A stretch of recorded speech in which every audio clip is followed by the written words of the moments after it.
வணக்கம் நண்பா, நான் உங்கள் ஜான் ஜேடி. இந்த வீடியோ பார்த்த உடனே ஏதோ வெத்தலைங்க வந்து சுண்ணம் தடவுற மாதிரி தடவுறாங்களே, இதை வச்சு என்னடா புதுசாக ஏதோ ட்ரை பண்ண போறாங்க அப்படின்னு பார்த்தா, இந்த வீடியோ வந்து கடைசியா இந்த ஃபினிஷ் பண்றாங்கல்ல, அதை பார்த்த உடனே எனக்கு சொல்ல முடியல. அதோ அந்த வீடியோவை பாருங்க நீங்களே. மாவு நல்லா வந்து மிக்ஸ் பண்ணிக்கிறாரு. நான் கூட வந்து ஏதோ மேங்கோ ஜூஸ் தான் ரெடி பண்ணுறாரு அப்படின்னு நினச்சிருந்தாங்க. அப்புறம் பார்த்தீங்கன்னா திடீர்னு அங்கேருந்து ஒரு இலைய எடுத்துன்னு வராரு. அந்த இலைய மேலே ஃபுல்லாக வந்து தடவுறாரு. இது என்னடா இது இலை மேலே போடுறாங்களே, சரி ஏதோ தூக்கி போட போகிறாங்க அப்படின்னு தான் நான் நினச்சேன். அப்புறம் பார்த்தீங்கன்னா திடீர்னு வந்து ஃபுல்லாகவே ரோல் பண்ணிடுறாங்க. அந்த ரோல் பண்ணது எடுத்துன்னு வந்து அப்படியே வந்து ஒரு குண்டாவில் போட்டு அதை வந்து சூடு பண்ணுறாங்க. நான் கூட ஏதோ பிரியாணி தான் பண்ண போகிறாங்க அப்படின்னு நினச்சிருந்தேன். அப்புறம் பார்த்தீங்கன்னா அதை எடுத்துகிட்டு அந்த மீன் சைஸில் வந்து சின்னதாக கட் பண்ணுறாங்க.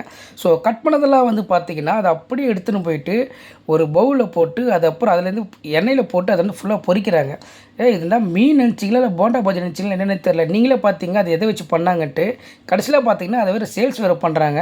இது எந்த ஊர்னு தெரியல. ஸோ உங்களுக்கு தெரிஞ்ச மறக்காமல் கமெண்ட் பண்ணுங்கள். முடிஞ்ச சேனலை ஃபாலோ பண்ணிக்கோங்க.